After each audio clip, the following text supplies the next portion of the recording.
On this episode of Rowing on the Square, we are joined by Steve Tague, a three-time Masters indoor rowing champion and current world record holder in the 60 to 65 lightweight men's 500-meter race. Steve is also the owner of Road to Fitness, where he coaches rowing, trains clients, and conducts metabolic testing. After being told he'd need a knee replacement due to severe osteoarthritis and facing multiple other injuries, including a ruptured disc and shoulder tears, Steve turned to indoor rowing as a low-impact way to rebuild strength. His journey through injury recovery and elite performance is nothing short of inspiring. I hope you enjoy this conversation with Steve. There you are. Hey, Steve, how you doing? Doing great, Adrian. How are you? It's great to see It's great to see you too. Thank you so much for answering my DM and just you. My pleasure. it's always you always don't know when you get a DM from somebody, is this real? Is this something like that I actually should respond to? So I appreciate you like humoring me and sticking with me and Oh, answering. So this is yeah. really, really great. And I've loved all your posts. So Oh, thank you.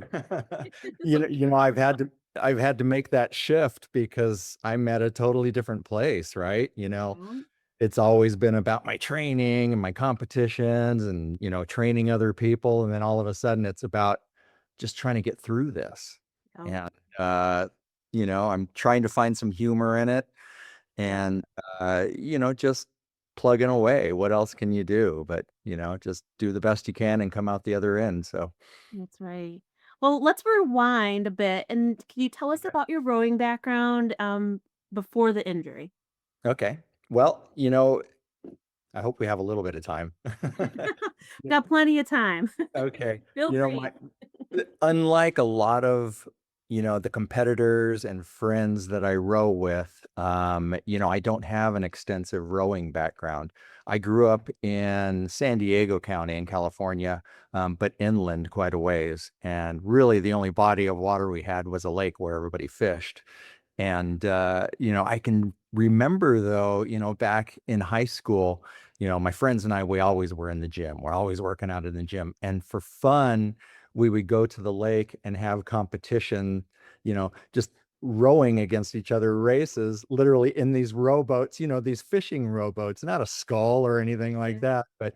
And, looking back on that, it was it was fun and it was really a test of at that time, our strength, which we were big on. But it's kind of where I really learned to utilize the legs and work on without knowing what was in the future, work on my rowing form. And that's kind of how it started.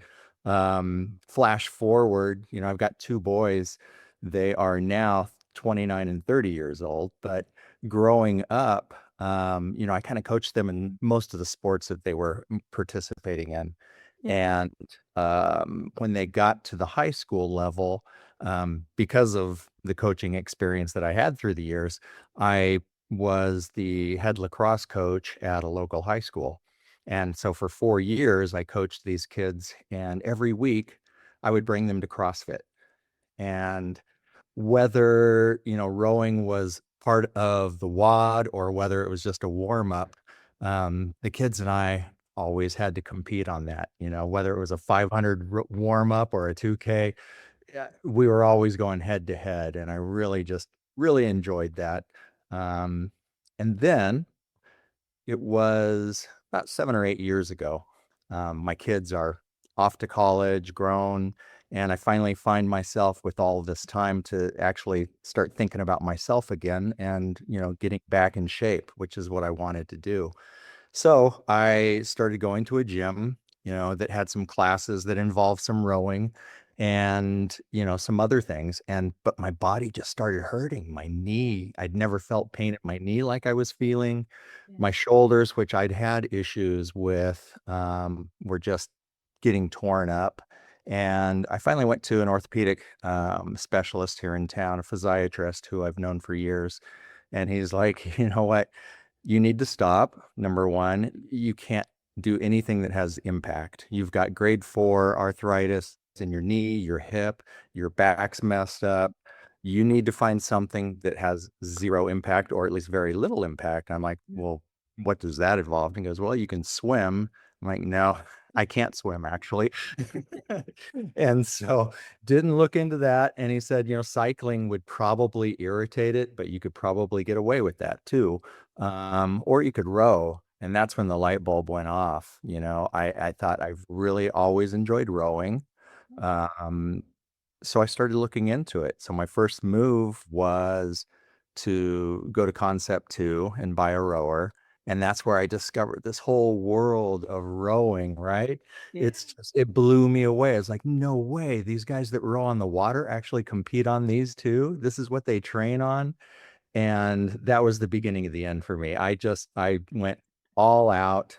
I trained for a couple years, and because of, I'm just a knowledge junkie. I'm just trying to get all the information that I can.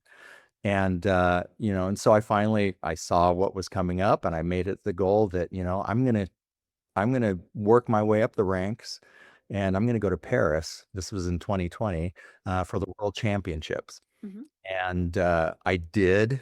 I did well in the 500 meter, got a silver medal. Oh, amazing. And then in the 2K, I wasn't trained. I didn't know what I was doing, and I just blew up. And I finished, Mhm. um, and but that was my lesson. But because of that silver medal in the 500, I was so hooked. And just Oh, wow. You got a taste of it. yeah, and just the experience, just the rowing community is just so awesome. And, you know, one of those events, you go and become a part of it, and it's just an incredible experience. And so at that point, I started training, again with more competitions in my sight. And then I started checking into some programs, some coaching and things like that. I thought, well, I might as well find a program that I can train to so I know what I'm doing next time. And by chance, I emailed somebody that led to another email. And Rebecca Romero, who she rode for Team GB in Great Britain, Mhm. silver medalist in Athens. And then she switched over to cycling and gold medal in Beijing. Wow. And I got an email from her saying, hey, you want to be my guinea pig? Oh I'm my goodness. I'm looking into coaching, and you're a master's athlete, and I've taken a look at what you're doing, and I'd love to try to help you out. And so based on that, Rebecca, just brought me into this world of rowing where, I was exposed to not only her, but other Olympic athletes, sports scientists, physiatrists, and then lightweight rowers, heavyweight, just the whole world, and that I was exposed to. And I'm just getting all this knowledge and training dumped on me. And I just ate it up.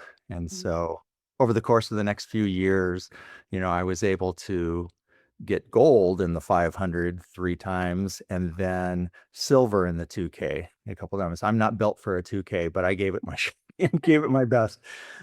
500's definitely more my speed, but yeah, and so that's kind of how I got started and led me to where I'm at today. Excellent. Oh, that's amazing. So much adventure kind of packed into like this experience because rowing can kind of it takes you on that trip.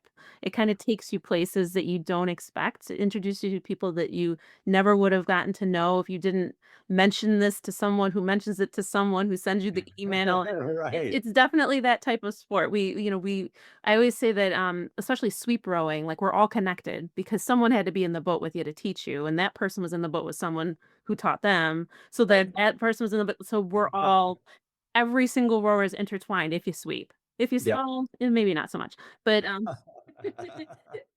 but it's just so interesting to hear people's like rowing origin story. So I thank you for that. That's amazing. Oh, thanks. So can you walk me through what happened? So what were you training for something when the injury occurred or what was how did it all kind of form? Yeah, for the most part, my knee anyway was a pretty slow progression. So the cool thing about it was that when I talked to that doctor, I'd mentioned that he said, you've already got grade 4 arthritis.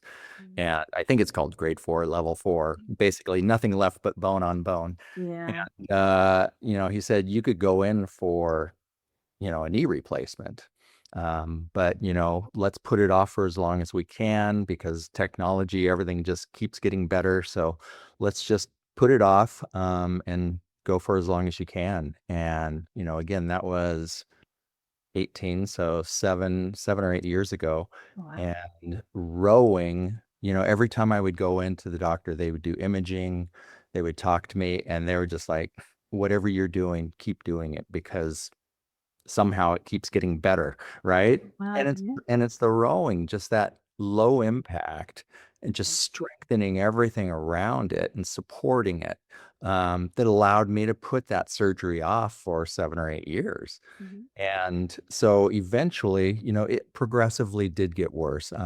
My last year of competing was 2023, and I could definitely notice, a difference because I was fighting pain when I was going hard. So I know there was a piece that was kind of prohibiting me from going out all out as much as I needed to.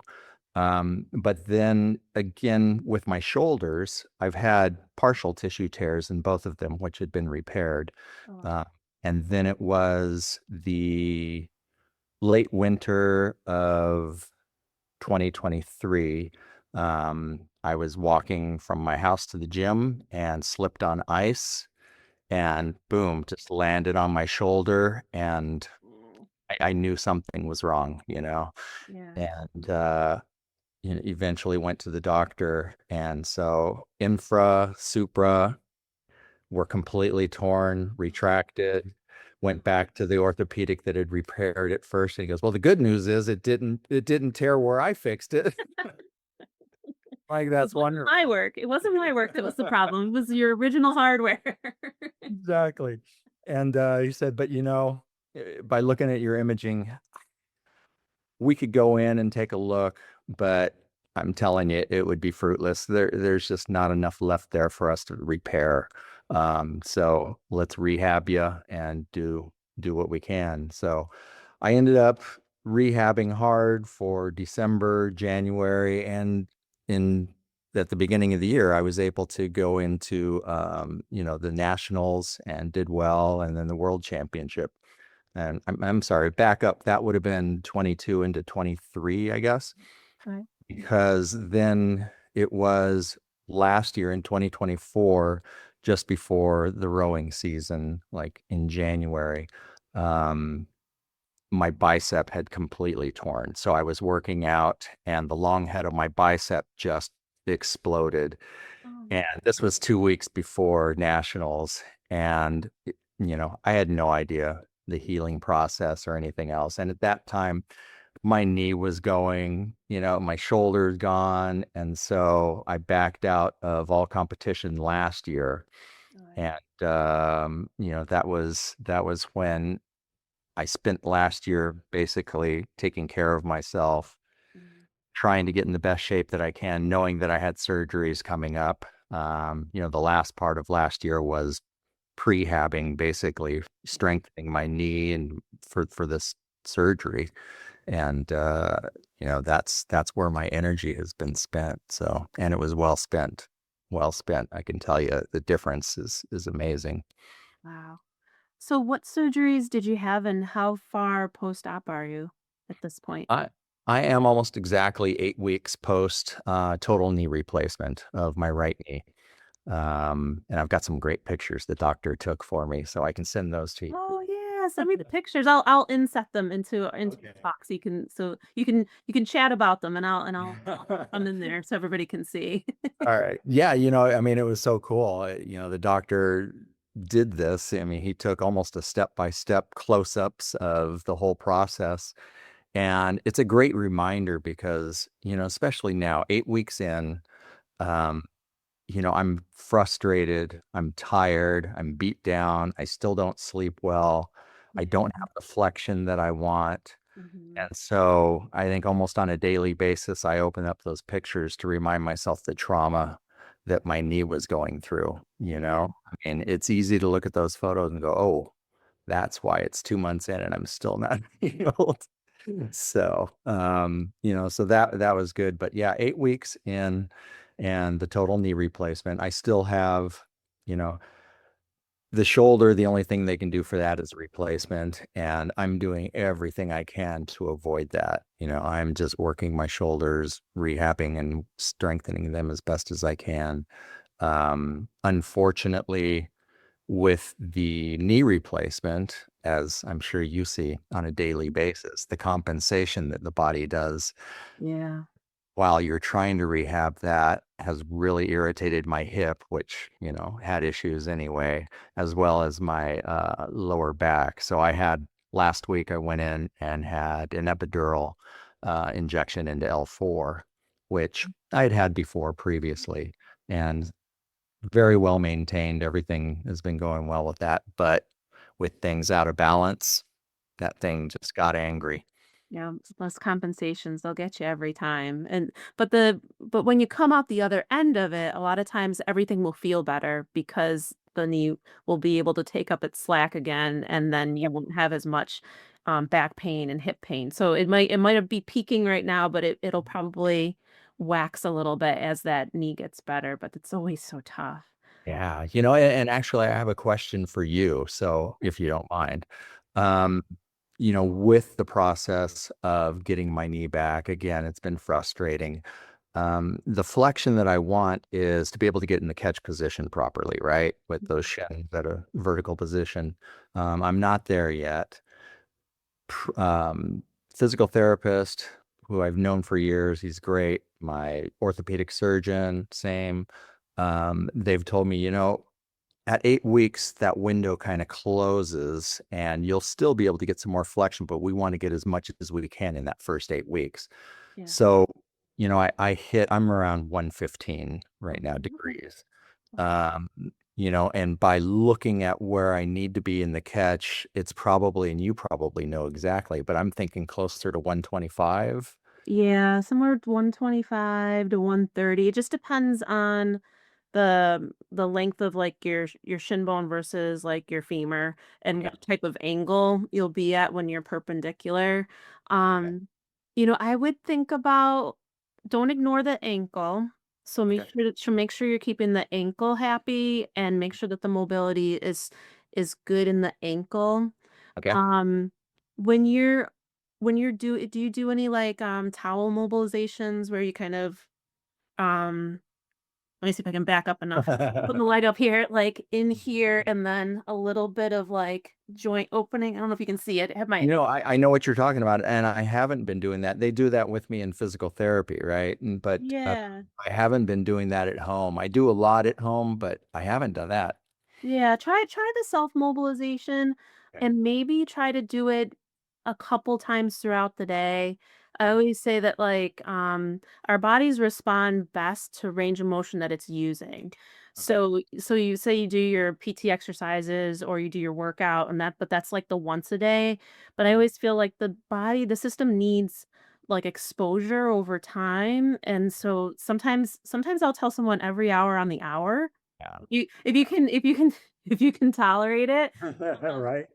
so because for that one, you can just stick your arm in and you can just kind of, take yourself through some flexions, and that might be just enough just to wake up the tissues a little bit more and be like, "Hey, knee, I need some flexion, and I'm gonna be doing a bunch of flexion, and we'll see if it responds to that." So, that Okay. that's always my kind of go-to, but don't forget the ankle, 'cause the Okay. ankle, Okay.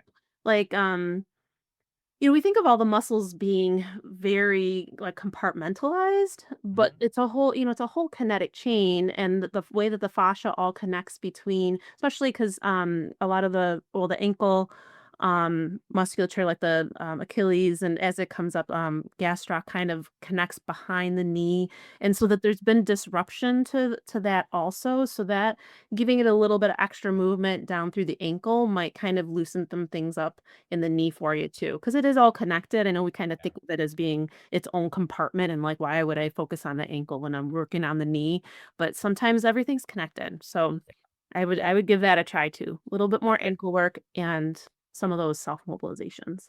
That makes sense. I definitely will. Yeah, like I was saying, I do a lot, fortunately. I mean, I've got this behind me, so I'm spending a lot of time in here. I mean, I'll do everything from, I do try to get the flexion. I usually lay on the floor and put my foot up on the wall and try to bring my foot down. Yeah. Uh, and I'll also get on the leg press machine and put a little weight on there and try to Yeah. single leg and just let it come down as far as I can tolerate it. Yeah. But yeah, it was trying to think, it was either last week or the week before, and I was in PT and, they're telling me, "Oh, you're doing great. You're doing great." Yeah, we're at 115 or whatever. And I'm thinking, "Oh, man, I'm just so frustrated. Let me show you what I need." And so I brought him out into the gym and I said, "I'm going to sit on the rower and I'm going to show you where I want to be." And I said, "I don't care if we get further. I don't care what happens, but this is the position I need to be in." Yeah. And so I sat down on the rower and I said, "I need this shin to be vertical." So they're finally like, "Okay, now we have a goal." So that's kind of where I'm at with the therapy and 8 weeks in. And yeah, I've just, not knowing, I've just been, I mean, for lack of a better word, scared that Mhm. I'm not going to regain that flexion. So, you Do know, you think that's the toughest part? Like, kind of like the not knowing as you go through the process? yeah, absolutely. The not knowing is the biggest piece for sure. And it does. It frightens me. I mean, I can't imagine. I mean, in the big picture, right? It's kind of so I can't sit on the rower and get completely vertical with my shin. There are worse things, but having been competitive, you always kind of want to get back there. But I do realize that there are worse things. So, but not knowing, and then, and I got to tell you, it has been the whole process has been a lot longer and slower and more painful than I had imagined.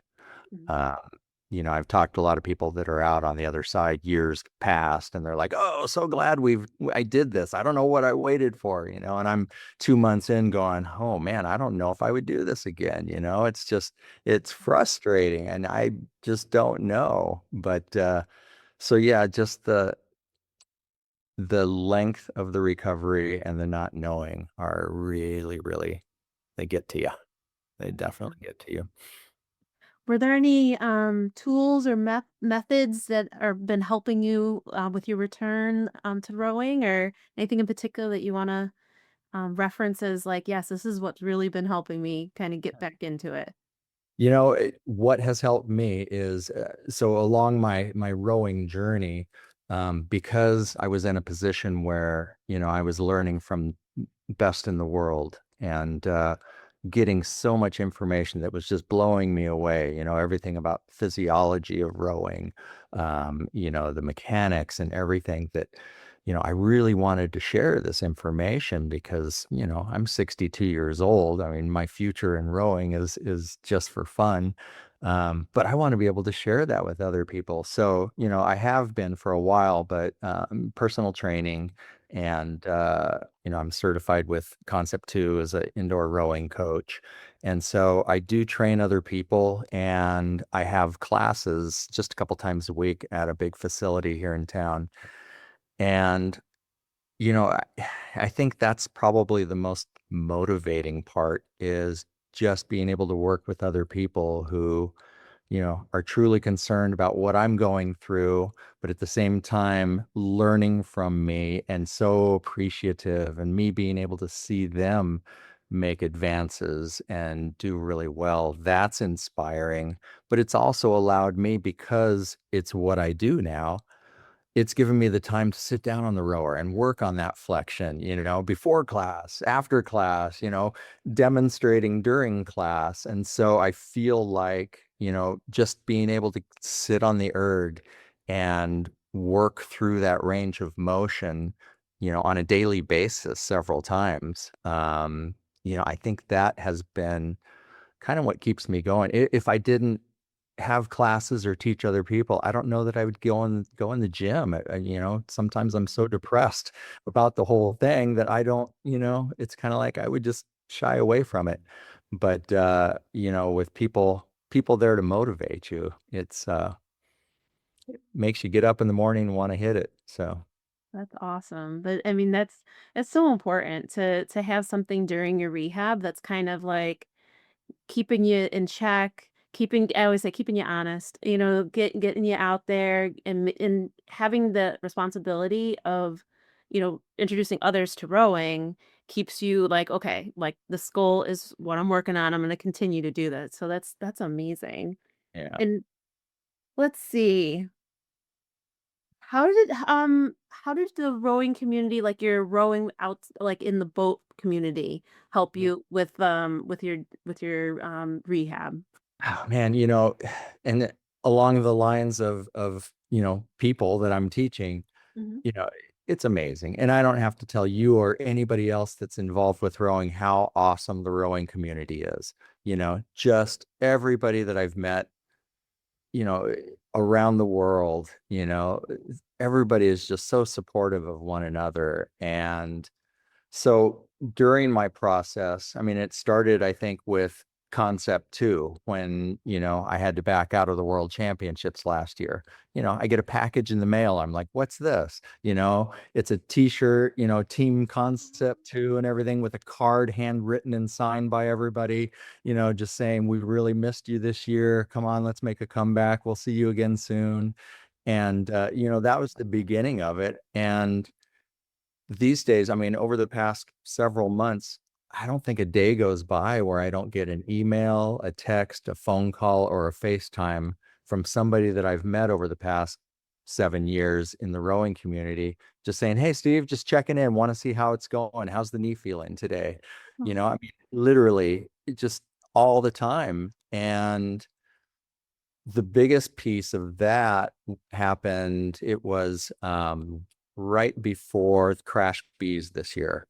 Mhm. So it was February, I think, and it was a week before I was going in for my surgery. Oh, wow. And I was looking at the calendar, just going, okay, well, shouldn't I? No, I can't give it one last go. And I put it off for so long. Then I thought, okay, well, I can go and say hi to my friends and support them, But then by the time I looked into it, the cost of flying out and staying in Boston, was just more than I could do. And so it was the night of the competition. I had been watching, all the results and following my friends and stuff. And it must have been, 9 o'clock my time. And my phone rings. It's a FaceTime. I answer it. And here is a table in a restaurant filled with a dozen of guys that I know from the rowing community, all toasting, raising a glass, saying Mhm. they wish I was there and how I'll be here again. And they're going to drink for me tonight, And and that was a week before my surgery. And, that kind of support just, how can you not, put on your big boy pants and give it everything you have to try to come out the other side as best as you can. And, I want to see those guys in competition again. Right. So it's been, the community has been unbelievable, unbelievable. That's amazing. And you kind of alluded to this, but how has the definition of success changed since the injury and now the surgery, and Yeah. how do you redefine that? It it changes every once in a while. This weekend, one of the phone calls that I got was from a buddy of mine. He's in Sarasota, Florida, or actually Boca Raton, Florida. And we were talking about the rehab, and I was getting frustrated and everything else. And he's like, "Steve, when the doctors say it's going to be 6 months and you're going to be going through this and everything, they're talking about the average person, and that. Mhm. But from your perspective, you expect to be back to be the best in the world. And that you can't do that. You're not above that. You are you've had your knee torn up. You need to give it time. You need to go through the process. Just because, you think you're going to be back, on the erg next year and competing doesn't mean that it's going to heal faster. And, that kind of put things in perspective, as, happens probably on a daily basis when my wife talks to me. But, it's immediately my goal was, okay, they say that it's going to be, a full year of recovery. I'm thinking, okay, so if I got this done in February, that means I'll be able to compete next February. I want to crash bees. Oh yeah, there's the training time, you Yeah. know. And, so originally, my goals were to compete next year. And I think that has become, if I can be healthy enough and in shape enough to go have fun racing with my friends, Mhm. that's huge, right? I don't have to win. That's not what this is about. It's about hanging out and rowing with my buddies and the people that I know. So that has changed from that perspective. But shorter term, as I mentioned before, right now my main goal is to get that flexion. My extension has been fine since like day 5. I've had, 1-2%. Now I'm at 0%, or degrees. And so, yeah, now it's just solely, I just really want that flexion, and I'm starting to try to get some strength back. My lateral quad, which took a vacation. I don't even know where it went. It showed up over the weekend a little bit. So, that made me happy. Yeah. But yeah, I'm starting to do, some single leg exercises and just doing a little heavier weight and trying to get some things going there. But yeah, so right now it's flexion, get some strength back, get back on the erg to be able to just get back in shape, and then we'll see where it goes. I can't keep beating myself up, about trying to reach a goal of, competing and being in the top whatever next year. So, Yeah. uh, It's tough because we can end up moving the target on ourselves too. A lot of times you'll get a couple more degrees of flexion and be like, well, where's the extra 10 degrees? You'll be like, that 5 will show up and you'll be like, where are the other 10? Like the 5 showed up over, then you start doing calculations in your head. Well, it took me this long to get 5 more degrees. So if I do God, more, like, yeah, we move the bar on ourselves. So don't move the bar on yourself. Enjoy those wins and make sure okay. that you're acknowledging that. And not pushing yourself too far, though. Oh, good. It's good to hear that I'm not the only one. So, Oh, yeah, everybody does it. As soon as and I know as I take the measurements of people, sometimes I pause before I tell them exactly what the measurement is, because then the next goal has now reappeared in the mind. It's like once we reach that goal, everybody's ready to for like, okay, well, what's next on the list? When can I get the other 10 degrees? So yeah, yeah, that's a tough part. And I wanted to ask you more about the Instagram and the posts of Mhm. like how when did you think of start thinking of like I'm gonna catalog this. I'm going to record all this information and share it with everyone. You know, I I think the first couple posts I just did it because I wanted everybody to see that, I was doing well, had the surgery, we're gonna get through this. More as just a message to my friends that, follow me. And again, guys from all over the world. That's actually, one of our main sources of communication. And so just to be able to keep them posted, I figured I would, just do that every once in a while. But I think it was around the second post that I did, I had like 3 people send me messages saying, "Hey, I'm going to be following you. I'm supposed to get knee surgery later this year, and I'm really curious as to, what you're going through." And I think, and that happened every once in a while. So I mean, at this point I have, at least half a dozen people that are looking to me to let them know what they're getting into.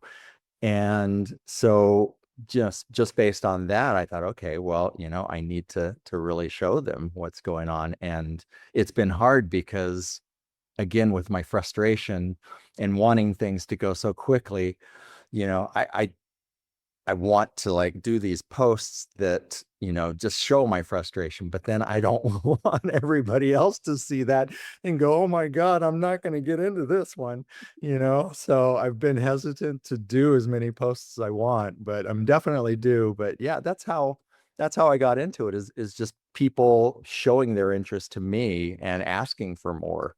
And, you know, and it's fun. And again, it's, you know, when I have the time and I can put together something fun, I enjoy that and it gives me a better perspective on what's going on as well. Yeah, I do think your posts are amazing, and it's so helpful because I think there's a lot of rowers out there that you get into a position where you have to make a decision. Am I going to have this replacement done? And then what is that going to mean for me? And I feel like there isn't as much information out there as far as like getting back to more than just like your activities of daily living. Like I think you can find reasonable information about when you'll be able to walk around or drive your car or be able to get back to work or stand comfortably or all that type of information is readily available. But I feel like when it comes to these surgeries, as rowers, like we want to know, like, when am I going to be good? When is this going to be good for me? And I think it really is a testament to our community that that we're sharing this information, that you're able to feel comfortable letting people know, like, it's not 100% easy the whole time. Yeah. And I think that information is really helpful too, because you know that because you've talked to people who are 2 years out, it's like having a baby, you don't remember you don't remember It's the pain. true. Oh, it's so true. Oh my God. You Oh, kind of forget as you get further and further away from it, which is good for you. So as you're kind of going through like these tough moments, know that you will be on the other side of this and you won't even remember it right. being that difficult. So I mean that's a good thing eventually, but right now you're in the thick of it, and I think it's okay to go ahead and let those posts be what they are, and All right. let people hear your voice on it, because I think people need it. Because a lot of times, especially with social media, it can paint this picture, Mhm. when you take, you know, a picture from the beginning and the picture in the end, a couple pictures in the middle, and you show somebody that, and it's like all roses and fun, but no one sees the pain of like having to like be pushed into flexion, and no one sees the pain of, you get on the erg and it's not comfortable, so then you don't finish that workout. Like, I think people need to kind of have that honest representation. So I Yeah. encourage you to go ahead and put the not so happy posts out there, because I'm sure down the road, a year from now, a year and a half from now, you won't remember how intense that was, and it'll be helpful for someone, especially someone who's going through it, because there's a lot of people out there with you who, it's not 100% every day. And I always say, like, rehab is like, it's up and to the right, but it's like a zigzag, like Okay. that, up and to the right. And so we need those down moments to kind of make sure everybody knows that it's not going to be 100% the whole Yeah. time. But That, that's a really good point. Really good yeah. point. One more question for you. I'm trying to avoid it, but you know, inevitably, I think in the future I have a hip replacement coming as well. And I know at least from what I've seen, hip replacement is not that unusual for people that have been rowing their lives. Yep. Probably more common than knees, I would imagine. Um, how is the hip surgery compared to a replacement of the knee? Now, from a physical therapist standpoint, I always feel like the hip looks harder than the knee. When I actually ask people who had both, they say the hip is easier than the knee. Really? Yeah. Yeah. And it's, But I mean, I don't know, from where I stand as I'm watching someone, I'm just like, wow, that hip rehab, that it just looks harder. But people say that the hip feels better sooner.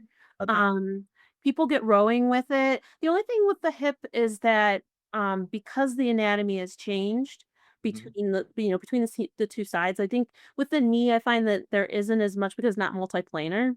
Sure. Like the knee just doesn't move in all those directions, but the hip has a lot of movement to it. You may have different range on Oh, one interesting. side versus the other because of the shape of the appliance. So Okay. the appliance doesn't necessarily match up to what your anatomy is on the other side, there could be just little things that you notice. Like you might get up to the catch and you might it just might feel a little bit different. Like the orientation will change just a touch, but you'll get used to it. I really haven't had anyone who's like, oh, because of that, they can't row Oh, okay. with the replaced hip. But I mean, like I said, from my perspective, the knee looks so much easier than the hip. But like when people are actually going through it, the hip is easier than the knee. Okay. Good to know. Yeah, I know. It's tough. I mean, we wanna be our best. We wanna make decisions that are, you know, wise considering the things that we wanna do. And did you struggle with the decision to I mean, I know you waited, but when it was Yeah. time, were you like, "Okay, I'm just gonna do this. I'm booking my appointment." Yeah, it it was time. I was having a lot of discomfort, a lot of pain, and I think, over the past year, my wife and I did a lot of traveling, um, and it was difficult at times, walking for lengths of periods of time, going up and downstairs, and just, it wasn't getting any better. It was just continuing to get worse. And the last imaging that I did actually showed, the lateral side of the knee joint deteriorating from rubbing against each other to the point where my femur was now coming out at an angle more severely than the other side, uh, which explained why for the past 5 years I've had this limp, and I mean, it makes sense now when I have one femur that's out here, that I'm limping a little bit. And so, when I saw the imaging, talked to the doctor about that, yeah, it was time and I knew it. And, fortunately, like I said, because of other injuries and this one, I hadn't been in the, you know, right in the throes of, competition or training or anything. So it was like, it's time. Yeah.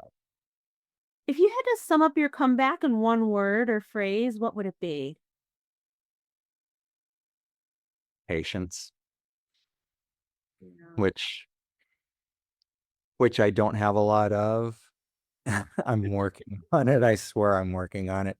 Um, but yeah, I think, a couple words come to mind, but I think that's the first one, is that I'm trying to teach myself patience, because no matter what I do, I can help it heal as best as it can, as quickly as it can, but that is still going to be on my body's terms, not on what I have in my mind for the process.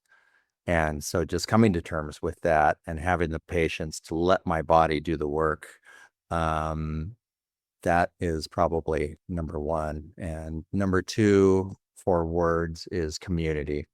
Again, just, the support.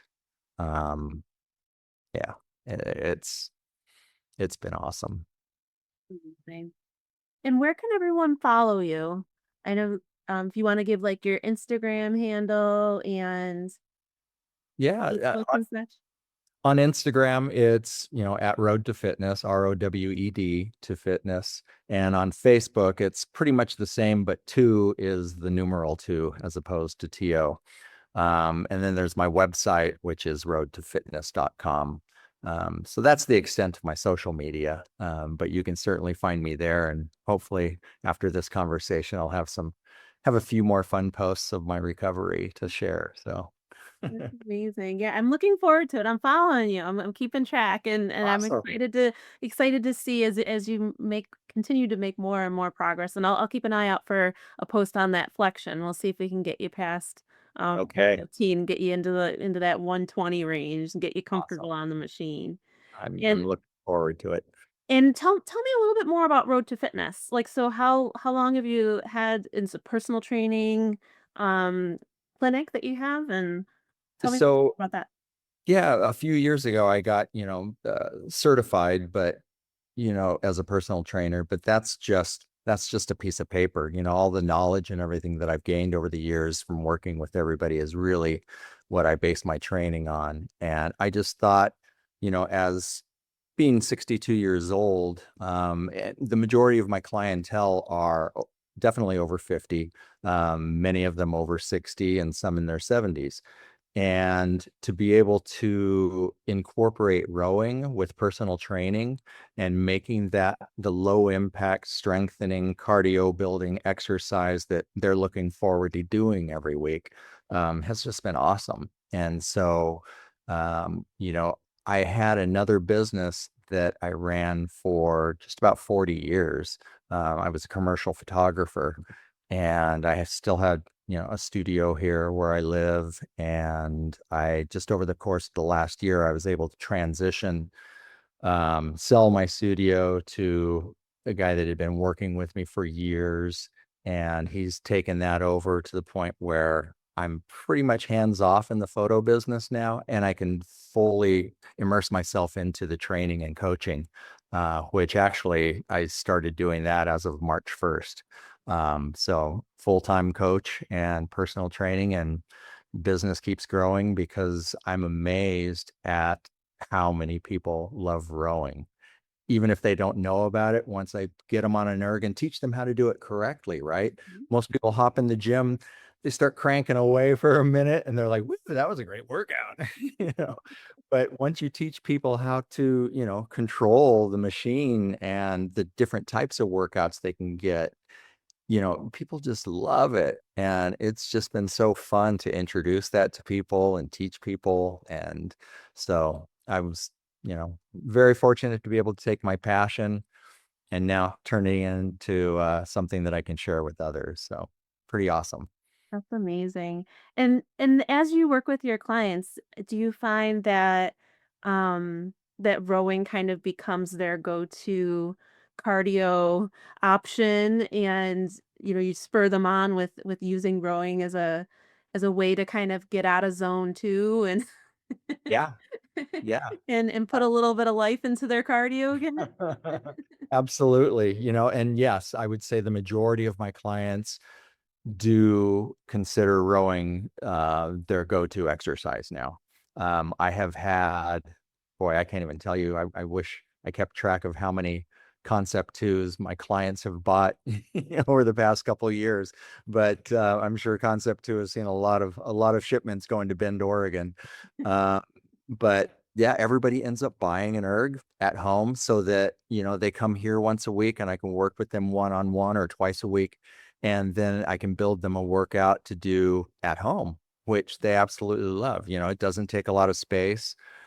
They don't need a heck of a lot of time. They can do it in a half hour if they want to, and they get a great workout. So the majority of my clients have purchased an erg at home even when I'm not yelling at them. So That's amazing. That's so much fun, because I think the erg is just it's such a versatile piece of equipment that it's small, it's compact, you can stand it up, you could take it apart and put it in a closet if you need to kind of hide it if you're having people over or whatever it may be. But you could set it up in your family room, and it still doesn't make it makes a good amount of noise, but not so much that you can't flip on the TV and right. watch something while you're on it, or you could have it in your workout area and just be really going at it. Like, I feel like it's such a versatile piece of equipment, and it holds its value too.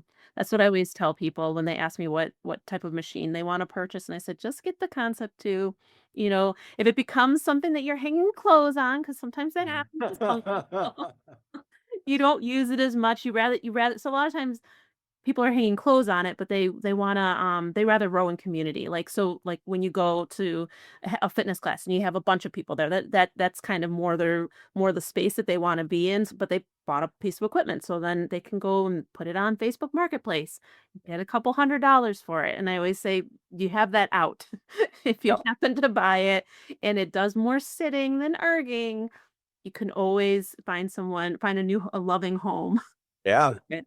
Absolutely. I tell most of the people that when they tell me they're going to buy an erg, but they're thinking about it, I tell them to go buy it, that it lasts forever. And if you don't want it, I'll buy it back from you because I have 3 people that are waiting to, Mhm. an erg. So yeah, it's a great piece of machinery. And yeah, it's been a great tool for me. I can tell you that. That's amazing. I have a couple clients that, 60, 70 years old, and because of different issues, they've been instructed by their doctors not to hit zone 4. Mhm. And so, just to be able to teach them that you don't have to be there. We can hit a zone 2 and you can just cruise just like you were going out for a jog. Yep. And you can sit there, watch your Netflix, do whatever you want, and you are building your endurance and you're doing great. And so I have a couple clients that do just that. And talking about the intimidation thing with my class that I run, it's a health and fitness center. And then we only have 5 ergs there. I usually bring a 6th so that I can sit and coach them. But I like to keep it small because every class it is, it's technique, it is form, and then it's instruction on why we're doing this workout. And I'm working with people throughout. So I like to keep it small. But the main thing that I tell everybody from day one is my goal is to make you comfortable enough that if you go out of town, you're staying at a hotel and you walk into a gym and there's a couple ergs there that aren't being used, which they usually aren't, Mhm. I don't want you to be intimidated. I want you to be able to go on, sit down, start working out and have people come over and go, "Hey, that looks cool. What, can you teach me?" Yep. And, people love it from that perspective. And it only takes a few times before they have that comfort level and that confidence. And, you know, again, it's a cool machine. Yeah. Yeah, it is. It is. Rowing's awesome. It's just I don't know. And I love the idea, like as you mentioned earlier about like your passion, being able to kind of like follow your passion. And like I know some people are out there saving lives Right.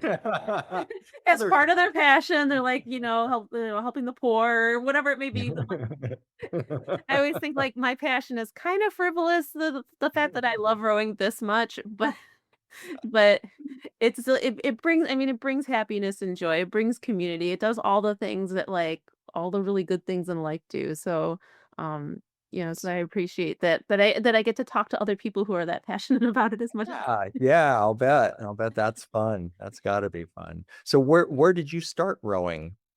so I started rowing in college, so I went to University of Buffalo. Uh-huh. And, they had a club team the first year I was there, and then they turned, Division One my Okay. sophomore year. So then I rowed all 4 years, got my physical therapy degree, and then started working as a physical therapist. And, I was at a regatta at one point, and someone walked up to me and was like they were carrying one of these sandwich signs that says, "You wanna be a coach? You know how to row, wanna be a coach?" I'm like, "Yeah, sure." So fresh out of college, started my physical therapy job, and then at night I was coaching rowing for a high school team. And I've just been hooked pretty much. I mean, from the moment that someone put the oar in my hand, and then when we started getting into winter training, I'm like the machine, like you know, the instant gratification, like no, like the numbers don't lie. Like what do we always say about ergs?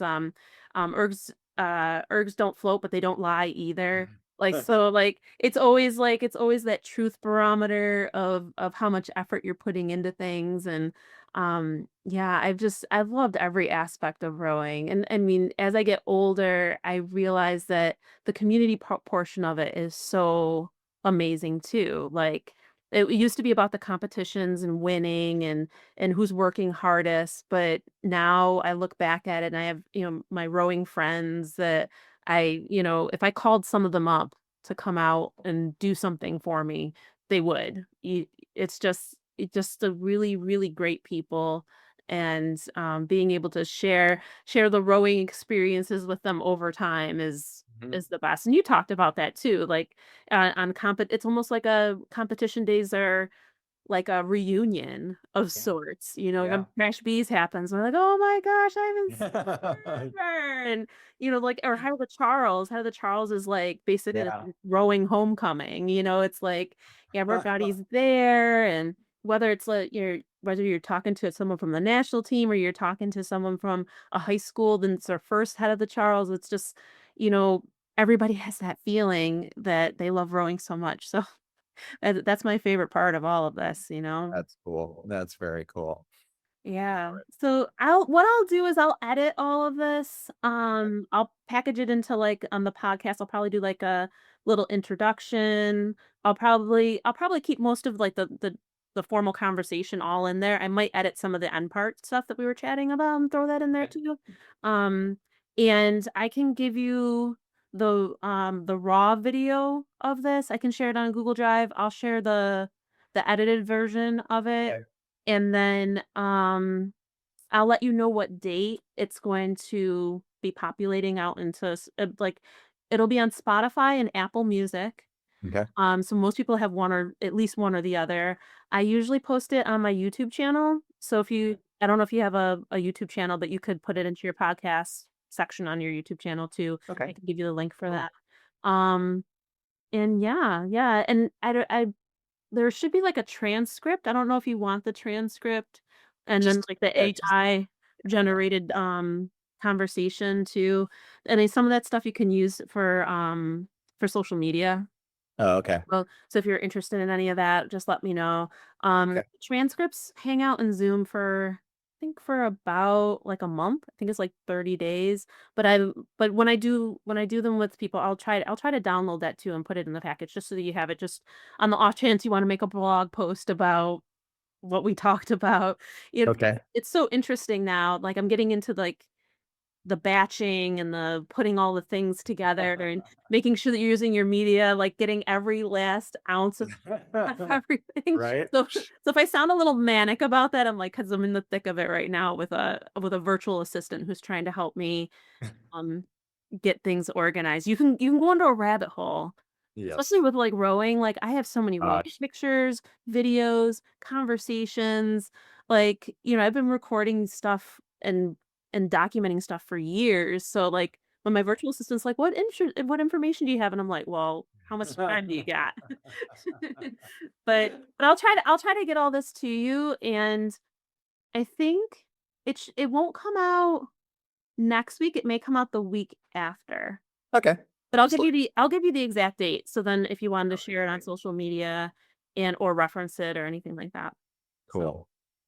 Awesome. Well, give me a wave because I'm going to do a screenshot for my Instagram post. awesome. I'll let Well, the everybody background was a little more exciting. I wanted to put know. something back here, but I'm hiding in my basement because my kids start to come home from school. I don't know if you heard any dogs running around I upstairs. didn't. So I try to hide myself so that I don't have like a kid going, "Mom, can I have a snack?" in the middle of Totally. a podcast recording. But I appreciate you so much, and I wish you the very, very best in your rehab. You will get those degrees of flexion, no problem. It's just gonna take time. You have All to right. wait for them.